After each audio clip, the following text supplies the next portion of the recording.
खैर मकदम आपका कुपवारा टाइम्स में, और मैं हूं आपके साथ राजा सलीम। आज हमारे स्पेशल शो में हमारे साथ जुड़े हैं editor in chief Kupwara times के इरफान साहब।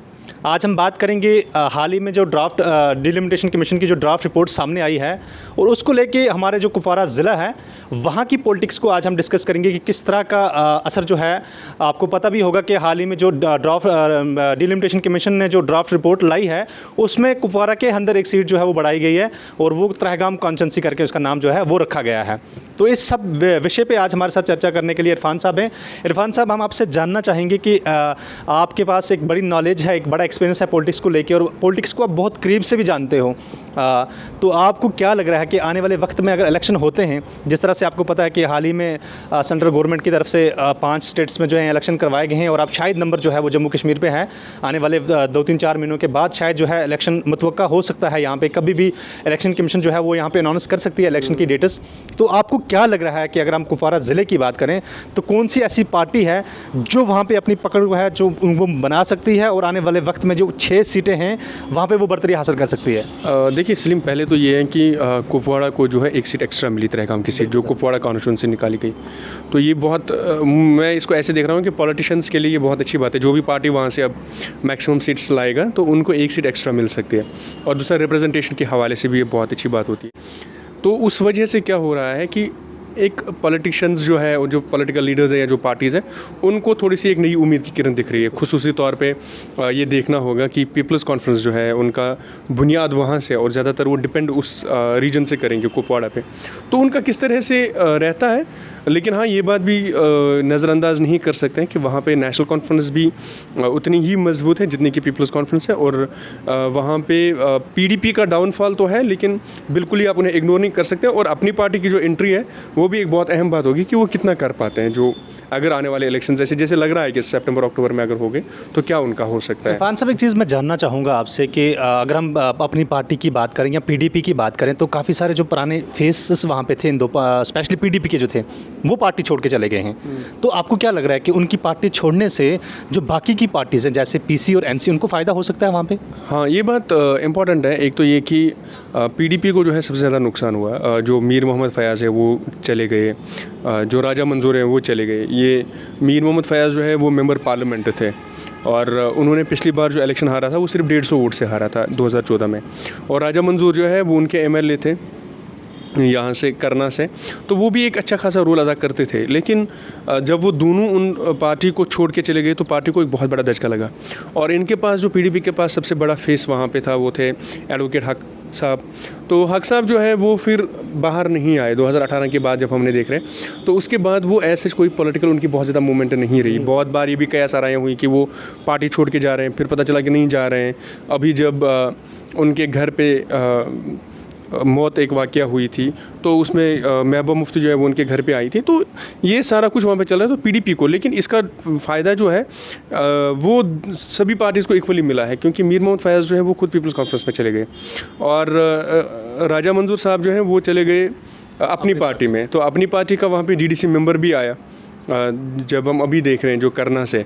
तो एक चीज़ है कि ये सारी चीज़ें बढ़ गई हैं। हाँ, लेकिन इसमें एक चीज़ ये भी अहम है कि फ़ायदा किसको होगा वो को वक्त की बात होगी, क्योंकि अब जो वहाँ पे हर एक कॉन्स्टिट्यूंसी में जो है तिकोनी मुकाबला होगा। पहले ऐसा नहीं लग रहा था। पहले जैसे 2014 या उससे पहले हम देख रहे थे, ऐसा लग रहा था कि नेशनल कॉन्फ्रेंस वर्सेस पीपल्स कॉन्फ्रेंस या नेशनल कॉन्फ्रेंस वर्सेस पीडीपी या पीपल्स कॉन्फ्रेंस वर्सेस पीडीपी, को ऐसा ही होता था। आपको नहीं लग रहा कि आज की डेट में अगर इलेक्शन होते हैं तो एनसी वर्सेस पीसी वहाँ पे हो सकता है? पूरी डिस्ट्रिक्ट कुपवारा की अगर बात करें बिल्कुल। देखिए इसमें क्या है, नेशनल कॉन्फ्रेंस के पास एक प्रॉब्लम है इस वक्त, वो ये होगी कि जो कुपवाड़ा की त्रहगाम कॉन्स्टिट्यूंसी जो अभी बनी है, त्रहगाम कॉन्स्टिट्यूंसी से कौन लड़ता है।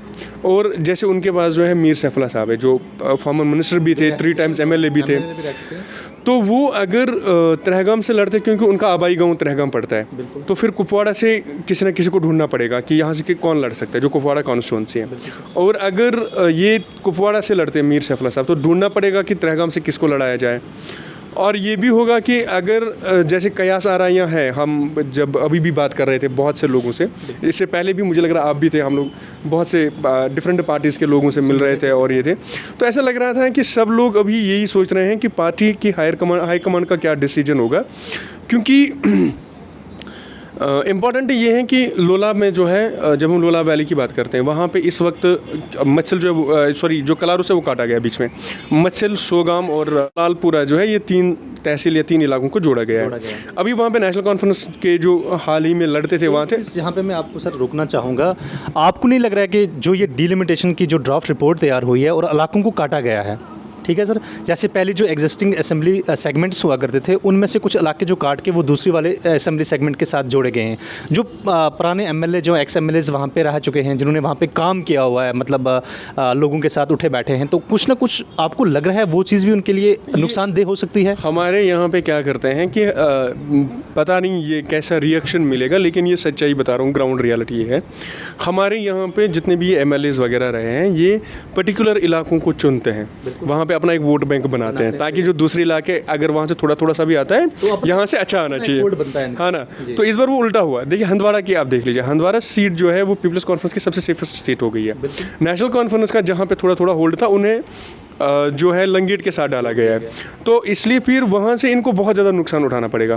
त्रेहगाम में क्या हुआ, यहाँ पे 2 इलाके जो है, एक तो आउरा वाला इलाका जो है वो कुपवाड़ा कॉन्स्टिट्यूंसी का था और उसको वो कुपवाड़ा तहसील का था, उसको त्रेहगाम के साथ डाला गया है। ऊपर जो बूढ़ी नंबल वाला इलाका है उसको काट के ऊपर डाला गया है करना के साथ, जो ये वाला एरिया है। और दोनों में इक्वली एक तो मीर मोहम्मद फयाज़ को ये लग रहा था कि यहाँ पे अच्छा होल्ड है, फयाज साहब को गुलगाम और आउरा में, वहीं मीर सैफुल्लाह साहब को लग रहा था कि यहाँ पे अच्छा होल्ड है।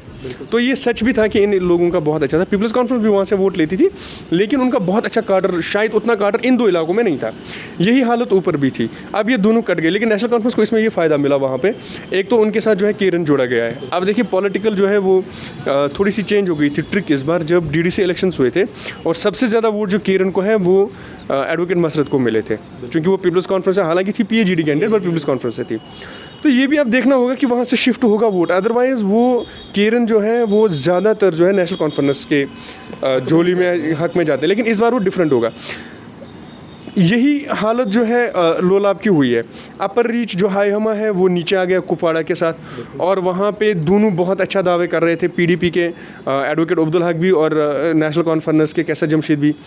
इसी तरह से आपका जो कलारूस वाला इलाका है उसको काट के नीचे लाया गया है कुपवाड़ा के साथ।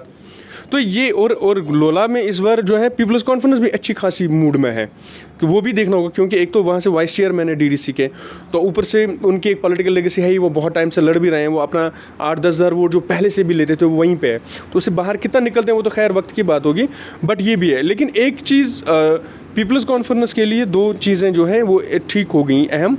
एक तो ये कि एक उन्हें शायद मुझे लग रहा है कि लोलाब में अच्छी खासी एंट्री आज पहली बार मिली हुई है, और दूसरा जो है वो आपका लंगेट है, कि लंगेट में उनका इस बार क्योंकि जो डीडीसी चेयरमैन है इरफान सुल्तान साहब वो उधर से है, तो ऑब्वियसली फिर उनका पूरा फोकस भी वहीं पे है, तो शायद ये भी पीपल्स कॉन्फ्रेंस के लिए एज हो सकता है, लेकिन इतना ज़्यादा भी नहीं, क्योंकि इन्होंने इलेक्शन हाल ही में 2014 में यही वहाँ पे थे, तो एंटी इनकम्बेंसी भी देखनी होगी कि इनको कितना हो सकता है। तो ये भी इरफान साहब एक चीज़ मैं पूछूंगा यहाँ से आपके, जिस तरह से आपने देखा कि लास्ट जो इलेक्शन हमारे पे यहाँ पे हुआ था जम्मू कश्मीर में, वो था पार्लियामेंट इलेक्शन हुआ था जब, तो उस टाइम पे इंजीनियर रशीद ने एक बहुत बड़ी बढ़त लेके गए थे वहाँ से, वो मतलब उनका एक अलग सा फेस था, एक हवा थी उनकी। अगर आज की डेट में हम कहें कि आप इंजीनियर रशीद की जो पार्टी है अवामी इत्तेहाद पार्टी, वो अगर इंजीनियर रशीद, कल ही मैंने एक सोर्सेज से कुछ खबर सुनाई कि मिल रही थी कि शायद वो आने वाले चंद महीनों में उन्हें रिलीज़ किया जाएगा, अगर वो बाहर आते हैं तो क्या लग रहा है कि आपको कुपवाड़ा की पॉलिटिक्स में आपको चेंज देखा? अगर तो इंजीनियर रशीद साहब को बेल मिली और वो बाहर आए और उस दौरान इलेक्शंस हुए, फिर तो कोई प्रेडिक्ट नहीं कर सकता है कि किधर की तरफ ये जा सकता है। उसका एक रीज़न ये है कि हमने पार्लियामेंट इलेक्शंस में देखा, अकेला बंदा अपनी स्कॉर्पियो जो भी उनके पास गाड़ी थी उसमें वो 3 लोग होते थे, और वो 3 लोग निकल जाते थे, माइक कहीं पे भी लगाई। मैंने उनके साथ एक दिन पूरा दिन में उनके साथ था इलेक्शन कवर करने के लिए, देखूं कि ये क्या ऑलरेडी लोगों को बोलते हैं या कुछ। तो एक इंसिडेंट हुआ कि हम लोग उनके साथ में थे और चौकी बल में थे, और किसी ने बोला उनको कि सर ये बाज़ार है चौकी बल का। उनने कुछ नहीं किया, नीचे उतरे, उनके पास एक वो माइक रहता था साथ में, सुमो के ऊपर चढ़े और वहाँ 200 लोग जमा हो गए, खताब किया, चल दिए। निकले करालपुरा पहुँचा, यही किया। निकले त्रेहगाम पहुँचा, यही किया। निकले आउरा पहुँचा, यही किया। और आपको याद है कि काछामा से जो आपका गाँव है वहाँ से उन्होंने उस इलाके में सबसे ज़्यादा वोट लाए थे, जबकि उनके पास कोई भी वहाँ पे पोलिंग एजेंट नहीं था। तो इसलिए उनका जो वोट है, और तब तो इतनी सिंपैथी भी नहीं थी, अब तो सिंपैथी भी गेन हो गई है। तो ये भी बहुत अच्छा खासा डिपेंड करेगा कि किस तरह से वो कर रहे हैं। और क्योंकि पिछली बार उन्होंने नेशनल कॉन्फ्रेंस के बाद सेकंड नंबर पे वो रहे थे वहाँ पे, डिस्पाइट कि कोई और फेस वैल्यू नहीं था दूसरी कॉन्स्टिट्यूंसीज़ में, लेकिन फिर भी उन्होंने उस बार बहुत ज़्यादा वोट्स लिए हैं। तो इस बार तो बिल्कुल ये बहुत ज़्यादा इंटरेस्टिंग होगा जब वो अगर वो बाहर आ जाते हैं इन इलाकों में, इस दौर में अगर वो बाहर आ जाते हैं। बिल्कुल सर, एक चीज़ और भी मैं जानना चाहूँगा आपसे कि आपके पास एक्सपीरियंस को लेके बहुत बड़ा इस चीज़ को लेके है एक्सपीरियंस की अगर बात की जाए, तो आपको नहीं लग रहा है कि आज की डेट की अगर बात की जाए कि कमिंग यूथ जो है, जो यंग जनरेशन जो है, ये वो पुरानी ट्रेडिशनल पॉलिटिक्स को नहीं मानते? जैसे फॉर एग्जांपल हमारे बाप दादा किसी पार्टी से मुंसलिक थे तो हम भी उन्हीं को वोट किया करते थे आने वाले वक्त में, लेकिन आज की डेट में थोड़ा सा डिफरेंट लग रहा है मुझे। क्या आप इस चीज़ को मानते हैं कि जो यूथ है ये एक चेंजिंग फैक्टर बन सकता है आने वाले वक्त में? बहुत ज़्यादा बन सकता है, इसीलिए तो इंजीनियर रशीद ने इतने सारे वोट लिए थे तब। ये बहुत ज़्यादा बन सकता है क्योंकि एक तो हमारे वहाँ पे डेवलपमेंट शायद मुद्दा रहे ना रहे, लेकिन सेंटिमेंट रहता है, और वो भी इस हाल में जबकि 2019 में आर्टिकल 370 को रिवोक किया गया है, और जो रिवायती जो वहाँ पे पॉलिटिकल पार्टीज़ हैं उनको भी जेल में डाला गया, बाद में रिहा किया गया। इंजीनियर रशीद वाहिद ऐसे शख्स है जो अभी भी जेल में है। अब अलग बात है कौन कौन से इल्ज़ाम है, लेकिन है। तो जब वो बाहर आते पहले तो ये देखना होगा क्या वो कॉन्टीन्यूस सियासत परसू करेंगे। अगर करते हैं तो इसके बहुत चेंजिंग फैक्टर होगा, क्योंकि सिंपैथी जो है वो तो ऑब्वियसली गेन होगी। आपने बात की यहाँ पे आर्टिकल 370 को रिमूव करने की, एब्रोगेट करने की। सर अगर बात की जाए आर्टिकल 370 को हटाने की, तो हमारे जो 3 मेंबर ऑफ पार्लियामेंट्स थे वो एनसी पार्टी से ही बिलोंग करते थे, उनकी तरफ से कोई खास रिएक्शन नहीं देखने को मिला। क्या लग रहा है आपको कि जो उनका वो नॉन फैक्टर हम कहें कि एक किस्म का उनका रिएक्शन ना आना, एनसी बेशक उन्होंने थोड़ा बहुत एजिटेशन किया, उन्हें बंद भी किया गया कुछ वक्त के लिए, लेकिन उसके बाद भी उनके पास एक पावर था, लोगों को उनको मैंडेट दिया गया था, लोगों ने उन्हें चुना था, उसके बाद में भी उन्होंने पार्लियामेंट में कुछ खास नहीं किया। क्या वो चीज़ कहीं ना कहीं उनको असेंबली में फेस करनी पड़ेगी यहाँ? वो तो इनको अभी भी फेस करनी पड़ी थी, क्योंकि देखिए हाँ ये बात सच है कि शायद उस लेवल का रिएक्शन नहीं आया जिस लेवल का होना चाहिए। जिस तरह का लोग जो हैं वो तवक्का कर, जैसे हम अभी भी बात कर रहे थे, जितने पॉलिटिकल लीडर से आप बात करते हैं जो अभी फील्ड में नहीं है, मतलब जो ऑलरेडी नहीं थे वहाँ पे चुने हुए या बाकी लोग, तो सबको लोगों के जहन में ये डेफिनेटली है कि उस वक्त जितने भी एमपीज़ थे उन लोगों को या तो रिज़ाइन करना चाहिए था, किसी ने नहीं किया, और फिर ऐसे उनका कोई रिएक्शन भी नहीं रहा, चाहे वो राज्यसभा मेंबर थे या लोकसभा मेंबर थे। लेकिन दूसरा फैक्टर ये आपको देखना पड़ेगा कि जब अभी डिलिमिटेशन कमीशन की पहली रिपोर्ट आई थी और बहुत ज़्यादा इन्हें तनकीद का निशाना बनाया गया था कि वो लोग अगर कह रहे हैं कि हम ये डिलिमिटेशन कमीशन को नहीं मानते, फिर वो वहाँ करने क्या गए थे उनकी मीटिंग में, और फिर ऑब्वियसली कोई इस तरह का बाइकआउट भी नहीं आया, मतलब ज़ुबानी खारिज सब लोग कि हाँ हम मानते भी नहीं है, लेकिन आप उनके पास जाते भी हैं, है ना, और इसको चैलेंज भी नहीं कोई कर रहा है, कुछ भी नहीं हो रहा है। ऑलरेडी जैसे हमने कल खबर पड़ी थी कि सुप्रीम कोर्ट में और वो पिटीशन डाल रहे हैं कि अगर आर्टिकल 370 पे अभी कोई भी कोर्ट का वर्डिक्ट नहीं आया है तो फिर डिलिमिटेशन कमीशन किस तरह से काम कर रहा है ना, तो वो भी इंपॉर्टेंट है। और इस चीज़ को बेचा भी बहुत ज़्यादा जाएगा, क्योंकि पीपल्स कॉन्फ्रेंस ने ही इसको पहले भी बेचा था और बहुत हाई लेवल पे बेचा था, जब डिलिमिटेशन कमीशन की नेशनल कॉन्फ्रेंस जो है वो नेक्सस में है वगैरह वगैरह, है ना, फिर वो रिएक्शन तो ऑब्वियसली रहा था। तो इस वक्त भी उनके पास होगा, और यही फैक्टर है कि बाकी लोगों को भी ये बेचने का होगा कि नहीं हो पाए उतना, और कुफवाड़ा में ये बहुत फैक्टर अहम जो है वो ये काम कर सकता है इस बार, क्योंकि वहाँ पे पीपल्स कॉन्फ्रेंस के लिए तो ये इलेक्शन जो है ये करो या मरो है। अगर वो इस इलेक्शन में भी राइज नहीं हो पाए तो फिर उनको और 10 साल लगेंगे। आपको नहीं लग रहा कि पीपल्स कॉन्फ्रेंस के लिए एक सेटबैक हो सकता है? जब उन्होंने पहले डीडीसी इलेक्शन लड़े थे एज ए पीएचडी के साथ, वो मिलकर लड़े थे, उसके बाद इलेक्शन जीतने के बाद उन्होंने पीएचडी को खैरबाद कह दिया, को कहीं नहीं लग रहा आपको कि ये जो उनका खैरबाद कहना आज के डेट में असेंबली इलेक्शन के लिए उनको लिए थोड़ा सा कुछ हम कहें कि एक सेटबैक हो सकता है उनके लिए, या कहीं नुकसानदेह बन सकता है उसके लिए? ये डिपेंड करेगा अगर पीएचडी जो है वाकई में साथ में लड़ते हैं जी, खुसूसी तौर पर जो पीपल्स कॉन्फ्रेंस जो पीडीपी और नेशनल कॉन्फ्रेंस है, अगर ये साथ में लड़ते हैं तो फिर तो तीसरी जुमात को बहुत ज़्यादा मुश्किल होगा, क्योंकि वोट्स डिवाइड नहीं होंगे बहुत ज़्यादा। हमने पिछली बार भी देखा प्रॉक्सी कैंडिडेट्स हर पार्टी के थे, उसमें कोई शक नहीं है। वहाँ पे चाहे वो पार्टी ने कहा था उनको उठे या ना उठे, बट उनके ऑफिस बियरर्स भी थे, उनके साथ भी थे, तो वो लोग भी उठे थे, लेकिन कोई भी प्रॉक्सी कैंडिडेट नहीं जीत पाया और वो वोट्स भी नहीं ले पाए क्योंकि वोट शिफ्ट नहीं हुए। और वही हालत इस वक्त भी हो सकती है इन केस अगर पीएचडी साथ में लड़ता है, तो ये पीपल्स कॉन्फ्रेंस के लिए बहुत चैलेंजिंग होगा, डेफिनेटली चैलेंजिंग होगा उनको लड़ने के लिए कि क्या कर सकते हैं। लेकिन फिर और एक फैक्टर वही आता है कि अगर इंजीनियर रशीद जो है वो बेल पे बाहर आते हैं तो फिर ये गेम जो है और चेंज हो सकती है, क्योंकि और इम्पॉर्टेंट इसमें यह है कि वहाँ पे आपको अपनी पार्टी जो है वो इक्वलेंट है, दूसरी जगहों पे आपको इतनी है या नहीं है। कुपवाड़ा में इसलिए है कि एक तो करना में उनका ऑलरेडी इस वक्त हब जो है उनकी डीडीसी मेंबर भी है और उनकी पकड़ वकड़ भी है अच्छी से, है ना, डिस्ट्रिक्ट प्रेसिडेंट भी उनका है, और दूसरी जगहों से भी वो थोड़ा थोड़ा कर सकते हैं, बहुत ज़्यादा अगर नाम भी कहा ना, थोड़ा थोड़ा वो कर सकते हैं। तो ये भी एक फैक्टर रहेगा वहाँ पे। पीपल्स कॉन्फ्रेंस की क्या प्रॉब्लम है, वहाँ पे पीपल्स कॉन्फ्रेंस के पास पहले तो किसी भी तरह का उनका ऑफिस या उनके यूनिट्स जो है वो नहीं बने हुए हैं, जिसको ये लेवल पे वो उस तरह का सा काम नहीं कर रहे हैं जिस तरह का, मतलब बाकी की पार्टीज अगर हमने देखा कि अपनी पार्टी की ही बात करें, अभी बिल्कुल एक छोटी सी पार्टी है, हाल ही में अभी उन्होंने वजूद में आई, अभी 1-2 साल हुए हैं, उनका एक सिस्टम है, सेटअप है, ग्राउंड लेवल से लेके टॉप लेवल तक वो काम करते हैं। पीपल्स कॉन्फ्रेंस की जो मैंने वहाँ पे देखा है वो ये प्रॉब्लम है, वहाँ पे हर एक जो उनका जिसको हम क्या बोलते हैं कि हिंदी में जिसको संगठन बोलते हैं, कोऑर्डिनेशन नहीं, जो उनकी टीम है ना, जो हर एक ऑफिस बेयरर्स होते हैं ना, जब मान लीजिए एक आपका एक हल्का प्रेसिडेंट है, मोहल्ला प्रेसिडेंट है, हल्का प्रेसिडेंट है, ब्लॉक है, फिर तहसील है, फिर डिस्ट्रिक्ट है ना, तो ये इस तरह से चलता है। तो पीपल्स कॉन्फ्रेंस जो है कभी कभार उनके लिए फ़ायदेमंद थी कि वहाँ पे डायरेक्टली एक्सेस था लीडर और आम लोगों के दरमियान, लेकिन अब वो बहुत कम हो गया है क्योंकि अब फैल गई है पार्टी। तो ऑब्वियसली जब कोई कुपवाड़ा से आएगा और उन्होंने मिलना है तो वहाँ से किसी दूसरे डिस्ट्रिक्ट के भी लोग आए होंगे, तो आपको वेट करना पड़ेगा या नहीं टाइम मिल सकता है कुछ। लेकिन जो आपकी वहाँ की टीम है वो बिल्कुल भी ग्राउंड पे नहीं है और वो एक्सेस भी नहीं है। अब मैं एंटी इनकम्बेंसी की जो मैं पहले बात कर रहा था वही होगा कि कुपवाड़ा में आपके पास एमएलए था, हंदवाड़ा में आपके पास एमएलए था, यानी यही 2 लोग थे।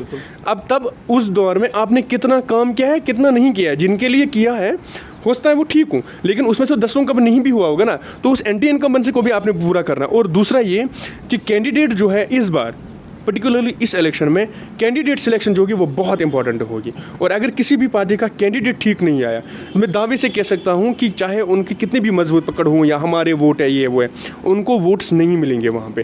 कैंडिडेट आपने यहाँ पे कैंडिडेट्स की बात की, तो आपको क्या लग रहा है कि जो हाल ही में एक नई सीट जो है कुपवाड़ा में बनी है त्रेगाम, वहाँ से अगर हम बात करें ऑलमोस्ट स्पेशली पीसी की बात करें तो सजाद लोन साहब का आबाई गाँव है, आबाई इलाके से वो उनकी यहाँ से वो बिलोंग करती है, तो क्या लग रहा है कि ऐसा कौन सा चेहरा होगा पीसी के लिए जो वहाँ से लड़ सकता है? ये तो खैर मुझे लग रहा है इसका अंदेशा अभी उन्होंने ज़्यादा नहीं पीपल्स कॉन्फ्रेंस ने नहीं दिया हुआ है ना, बाहर कुछ खास भी नहीं आ रहा है। और साथ में यही नेशनल कॉन्फ्रेंस का भी है।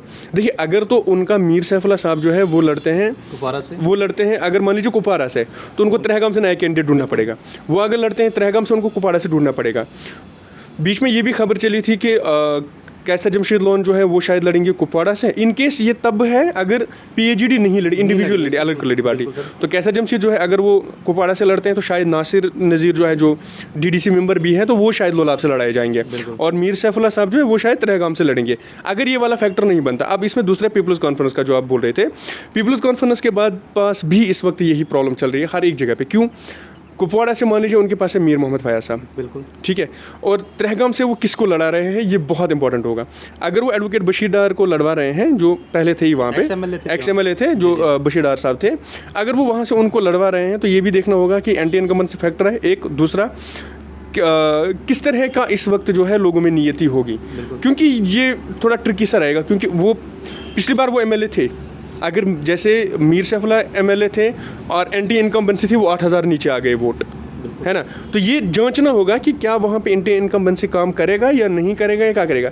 लेकिन जब हम वोट्स अब तक देख रहे हैं वहाँ पे पीपल्स कॉन्फ्रेंस को तो हमेशा मिलता ही है। अब उसमें भी और एक नुकसान हो सकता है, वो ये कि करालपुरा तहसील से आपको बहुत वोट मिलते थे, उसमें कोई शक नहीं है, और तहसील करालपुरा के जो ऊपरी इलाके हैं वो कट गए हैं, जो आपका पांचगांव वगैरह ये वाला एरिया कट गया है। तो अभी ये फैक्टर डिपेंड करेगा कि किस तरह का होगा। और करना सीट जो है वो बहुत इंपॉर्टेंट है, इसलिए इम्पॉर्टेंट है नेशनल कॉन्फ्रेंस जो है इस बार लगभग कफीलुर रहमान साहब को सीट नहीं दे रहे हैं लड़ने के लिए, ऐसा जो फिलहाल एनसी के सोर्सेज जो है वो कह रहे हैं कि कफीलुर रहमान साहब को नहीं मिलना है। अगर कफीलुर रहमान साहब को नहीं मिली सीट तो सीट किधर की तरफ जाएगी, किसको मिल रही है?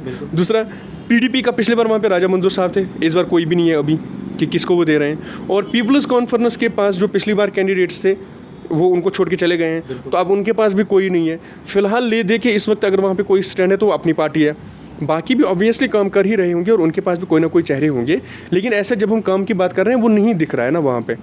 नेशनल कॉन्फ्रेंस को 2 जगहों से 2-3 जो जगहों पे वो शायद ज़्यादा मेहनत कर रहे होंगे, उन्हें लग रहा होगा कि यहाँ पे ठीक है, जैसे आप त्रेहगाम की कह रहे हैं, कुपवाड़ा की कह रहे हैं, लोलाब की कह रहे हैं। एक कॉन्स्टिट्यूंसी जिसमें नेशनल कॉन्फ्रेंस ने कभी मेहनत नहीं की, आई डोंट नो व्हाई, वो है आपका लंगेट।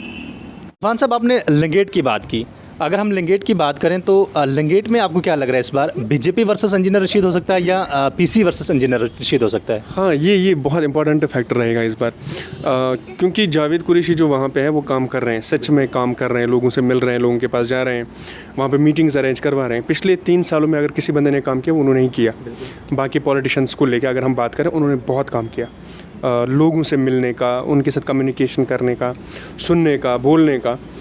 अब ये फैक्टर भी रहेगा कि कल क्या लोग जो है वो वोट बीजेपी को देंगे, क्योंकि उस वक्त आप इंडिविजुअल को कितना देखते हैं, साथ में वो भी देखेंगे फैक्टर, तो वो इंपॉर्टेंट फैक्टर होगा। और ये बात है, पीपल्स कॉन्फ्रेंस इस वक्त भी वहाँ लंगेट में जो है वो बिल्कुल दावेदार है। उसका एक रीज़न ये है कि डीडीसी चेयरमैन जो है वो वहाँ से है, तो ऑब्वियसली फंड्स भी है उनके पास, वो लोगों के पास कुछ दे भी सकते हैं उनको, उनके पास जाते भी हैं। और इंजीनियर राशिद का जो फैक्टर है वो ये होगा कि क्या वो खुद बाहर आते हैं।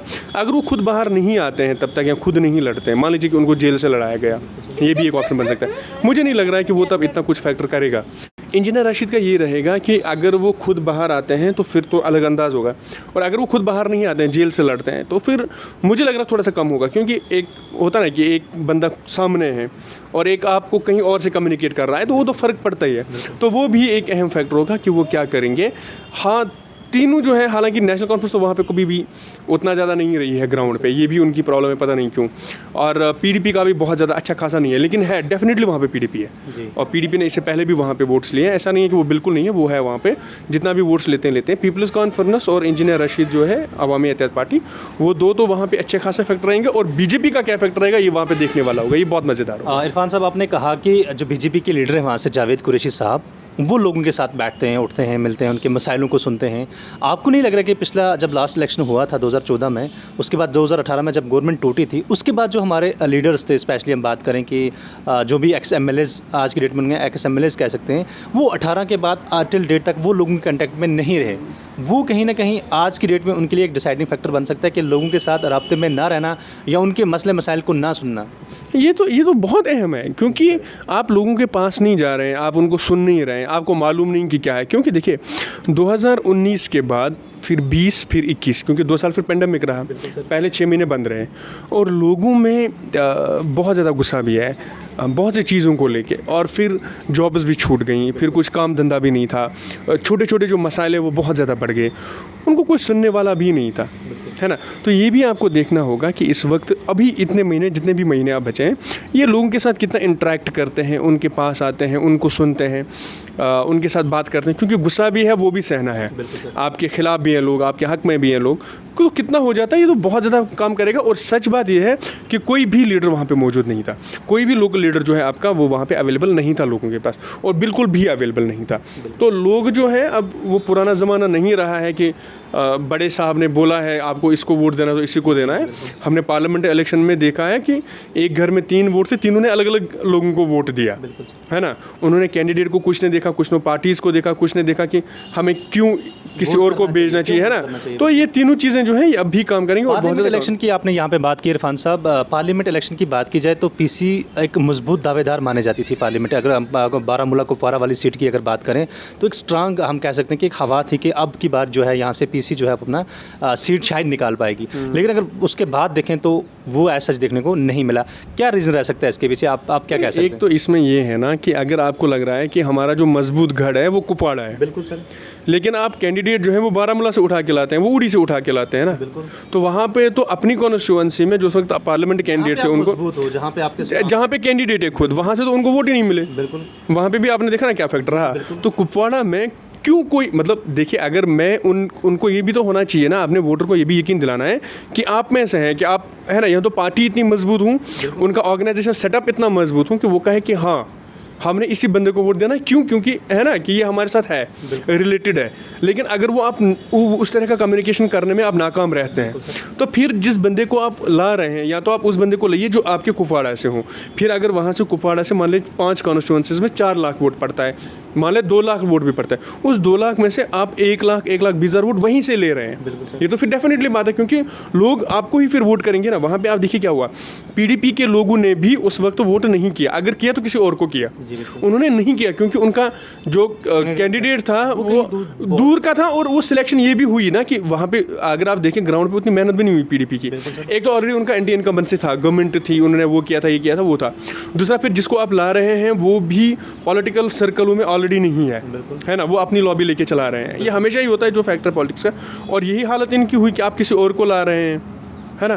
तो फिर वहाँ पे आपको वोट कैसे मिल सकता है इतना ज़्यादा, आप उसकी उम्मीद कैसे कर रहे हैं कि वो मिला। और आप देखिए पार्लियामेंट इलेक्शंस में 2014 में जो असेंबली इलेक्शंस हुए उसमें जो नेशनल कॉन्फ्रेंस को नुकसान हुआ था, कुपवाड़ा सीट की अगर हम बात करें, लोलाब सीट की अगर हम बात करें, वहाँ पे उन्होंने बहुत अच्छा परफॉर्म किया बाद में पार्लियामेंट इलेक्शंस में जी, बहुत अच्छा परफॉर्म किया, वो नेक टू नेक पीसी के रहे। जी तो ये भी तो इंपॉर्टेंट फैक्टर ना, फिर ये भी तो आपको देखना होगा ना। जी जी तो ये सारी चीज़ें जो हैं ये तो पॉलिटिकल स्ट्रेटजीज है, अगर आप इनको नहीं समझ पा रहे हैं तो फिर तो ऑब्वियसली वही है जो हो रहा है, फिर आप कैसे बढ़ेंगे। तो ये भी तो है। जी बिल्कुल इरफान साहब, जिस तरह से आपको बताया कि हर पॉलिटिकल पार्टी का अपना एक एजेंडा होता है इलेक्शन के टाइम पे, वो किसी चीज़ को बेच के वोट लेते हैं। आपको पता होगा कि रीजनल पार्टीज जो हैं हमारी, स्पेशली चाहे पीडीपी हो, एनसी की हम बात करें या पीसी की बात करें, वो इससे पहले के जितने भी इलेक्शन थे आर्टिकल 370 को बेचा करते थे। लेकिन अब सिचुएशन डिफरेंट है, आर्टिकल 370 जो है वो हट गया है। आपको क्या लग रहा है कि अब कौन सा एजेंडा हो सकता है उनके लिए? आर्टिकल 370 तो ऑब्वियसली एक एजेंडा रहेगा, लेकिन वो बहुत बड़ा एजेंडा नहीं रहेगा, क्योंकि आप थक गए। अब लोग सुन के आपने उन्हें कहा कि हम डीडी से इलेक्शंस लड़ रहे हैं, आर्टिकल 370 को हटाया गया, ये उसका नियम बदल है ना। तो वो हो गया, अब आपने वो बेच दिया। इस वक्त वो बहुत कम फैक्टर काम करेगा, इस वक्त डेवलपमेंट फैक्टर काम करेगा और इंडिविजुअल फैक्टर काम करेगा कि हर पार्टी किस इंडिविजुअल को उठा रही है, किसको वो सामने ला रहे हैं, चेहरा कौन है, और दूसरा ये कि आपका डेवलपमेंट एजेंडा क्या है या आपने क्या किया। आप पूछेंगे, आप देख लें, अब अच्छे से पूछेंगे।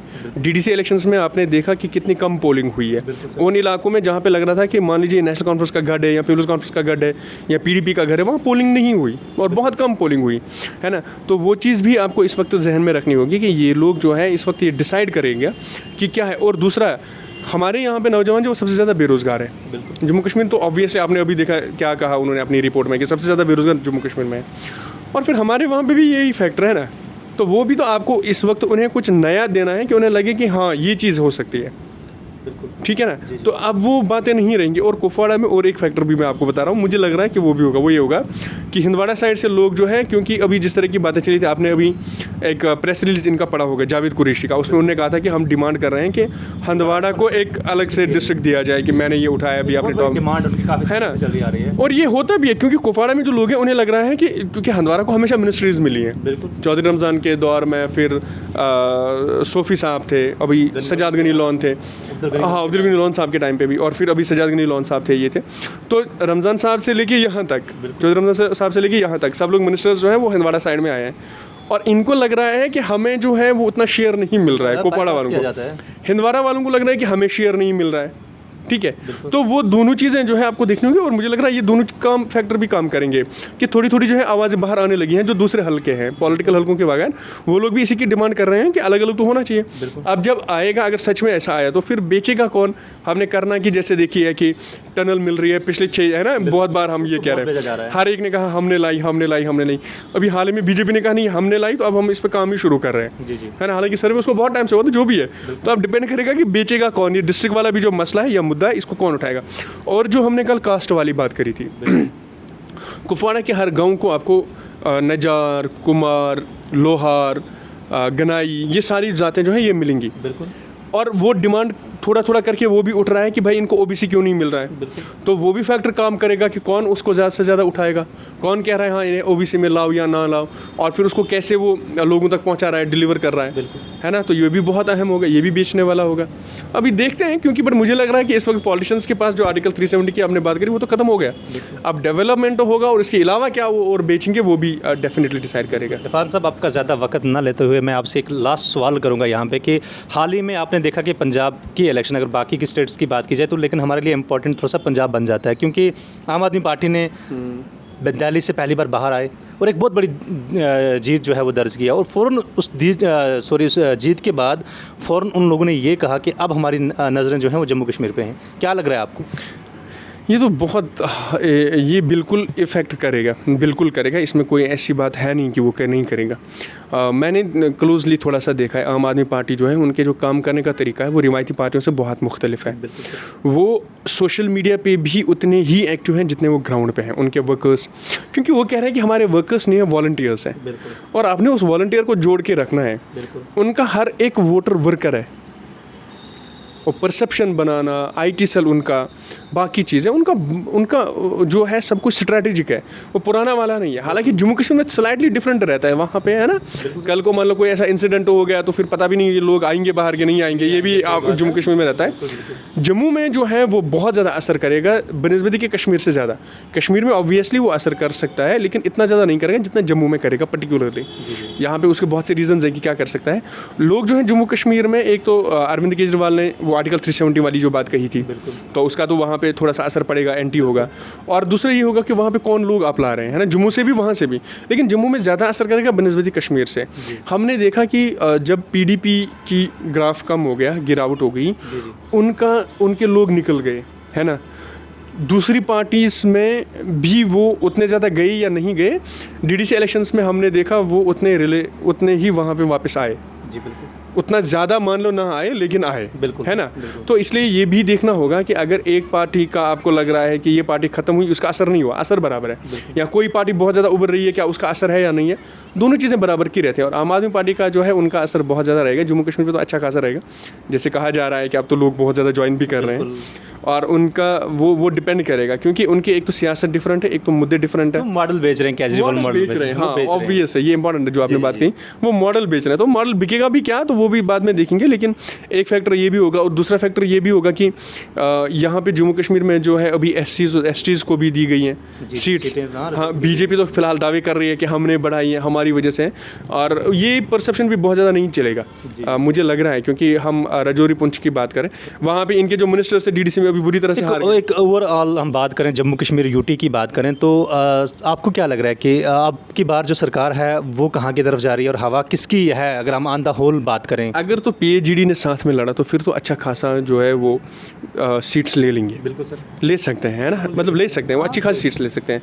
बीजेपी जो है वो भी इस बार कोई कसर नहीं छोड़ेगी, क्योंकि ये उनके लिए भी बहुत अहम है, जम्मू कश्मीर उनके लिए अहम है, आर्टिकल 370 हटाने के बाद पहला इलेक्शन है, बिल्कुल, और वो सेंटर में है, तो उनको बहुत सी चीज़ें यहाँ पे मान लो अपने तरीके से वो करने की चीज़ें करेंगी, तो वो अगर नहीं हो तो उनके लिए अच्छा नहीं होगा। तो इसलिए वो चाहेंगे कि गवर्नमेंट जो है वो इस तरह की बनी जहाँ पे हमारी ज़्यादा चले, और ये बात जो है वो बेचने में भी शायद कामयाब हो सकते हैं कि एससी हमने दिया, एसटी हमने दी रिजर्वेशन, है ना, कि हमारी मेहनत थी, हमारी गवर्नमेंट थी, इसको भी बेच सकते हैं। अब डिपेंड करेगा कि क्या फैक्टर रहेगा, लेकिन ये भी है कि पीएचडी जो है वो टिक पाता है तब तक कि नहीं टिक पाता है ना। और जो आपका पीर पंचाल जो है या चिनाब वैली जो है, इस बार हुकूमत बनाने में सबसे ज़्यादा अहम रोल वही अदा करेंगे, वो जहाँ की तरफ जाएंगे हुकूमत उनकी बनेगी। पीर पंचाल की आपने यहाँ पे बात की सर, जो वहाँ पे आपको पता ही है कि वहाँ पे अगर पॉपुलेशन की बात करें तो पहाड़ी बोलने वाले लोग जो हैं, पहाड़ी तबके से बहुत ज़्यादा लोग बिलोंग कर रहे हैं वहाँ पे, और उन लोगों की एक बड़ी लंबे अरसे से डिमांड है एसटी को लेके। और इस बार हमने देखा बीजेपी के जो चीफ हैं यहाँ पे यूटी के,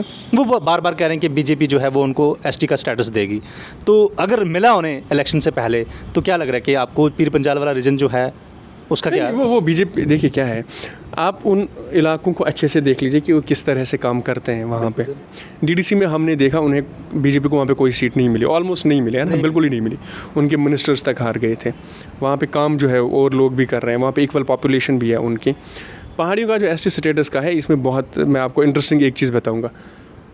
जब यहाँ पे अभी प्रोग्राम हुआ था, जम्मू में ही हुआ था, रविंदर रैना थे वहाँ पे बीजेपी से, रफ़ीक शाह थे नेशनल कॉन्फ्रेंस से, सफीना बेग थी, ये थी। तो वो सब लोग जहाँ पे एक प्लेटफॉर्म पे आना चाहते हैं, वहीं वो अलग अलग प्लेटफॉर्म पे ऑलरेडी है, है ना।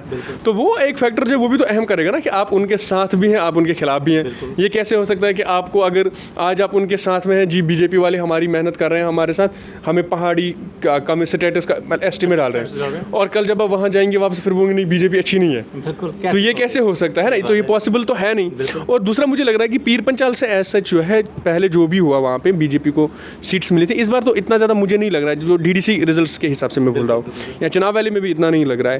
लेकिन अब ये भी डिपेंड करेगा कि कल को कि ये भी क्या बेच रहे हैं और मॉडल क्या है, और जो अभी डिलिमिटेशन में जो पॉपुलेशन का या पंचायत का इधर उधर होना, इलाकों का इधर उधर होना, वो भी बहुत ज़्यादा डिपेंड करेगा, डिसाइड करेगा। लेकिन ऐसा फिलहाल तो आप ये भी नहीं कह सकते हैं कि वही बनाएंगे या यही बनाएंगे। दोनों चीज़ें जो है ये इक्वली इस वक्त जो है फैक्टर जो इक्वली जो है ये काम करेगा, क्योंकि अगर आम आदमी पार्टी का असर जम्मू डिवीज़न में पड़ा, बीजेपी को सबसे ज़्यादा नुकसान वही करेगा जितना भी पड़ेगा, क्योंकि बीजेपी ये चाहती है कि कश्मीर में जो है शायद और पोलराइजेशन हो, और पार्टीज़ वहाँ पे है वगैरह वगैरह है, लेकिन इन्हें ये भी फिर होगा ना कि यहाँ पे क्या हो रहा है। और ऐसा भी नहीं है कि नेशनल कॉन्फ्रेंस जो है उनके जम्मू में भी बहुत अच्छी पकड़ है कि देवेंद्र रैना साहब जो छोड़ के चले गए, ऐसा नहीं है कि फिर नेशनल कॉन्फ्रेंस बिल्कुल भी यहाँ पे नहीं है। वोट शेयर उनका है, उनका एक अपना यहाँ पे सिस्टम बना हुआ है, ऐसा नहीं है कि बिल्कुल भी नहीं है। महबूब मुफ्ती ने हाल ही में यहाँ पे एक जलसा किया जम्मू में, और बहुत बड़ा जलसा वो हुआ था। तो जो चिनाब वैली और पीर पंचाल है, आप उनको बहुत अलहदा नहीं कर सकते कि नहीं वहाँ पे एक ही साइड है। और चिनाब वैली और पीर पंचाल जो है ये बहुत इस वक्त अहम डिसाइड करेगा, डिसाइडिंग फैक्टर होगा कि किधर की तरफ जो है वो पॉलिटिक्स जाएगी। बहुत इंपॉर्टेंट रोल इनका रहेगा, बहुत इंपॉर्टेंट रोल इनका रहेगा। बहुत बहुत शुक्रिया इरफान साहब आपका। ये थे हमारे साथ कुपवारा टाइम्स के editor in chief mister Irfan Lun साहब, जिन्होंने एक बड़े साफ तरीके से इस डिस्ट्रिक्ट कुपवारा की पॉलिटिक्स, और हम बात करें apart from the Kupwara district on the whole, जो जम्मू कश्मीर की जो यूटी की हालत बनी है आज की डेट में पॉलिटिक्स की, और आने वाले इलेक्शन में गवर्नमेंट किसकी होगी और कौन लोग जो हैं वो अपना सरकार बनाने में अहम रोल अदा करेंगे, इस सारे चर्चे पे इन्होंने बात की। बहुत बहुत शुक्रिया इरफान साहब आपका। जी शुक्रिया।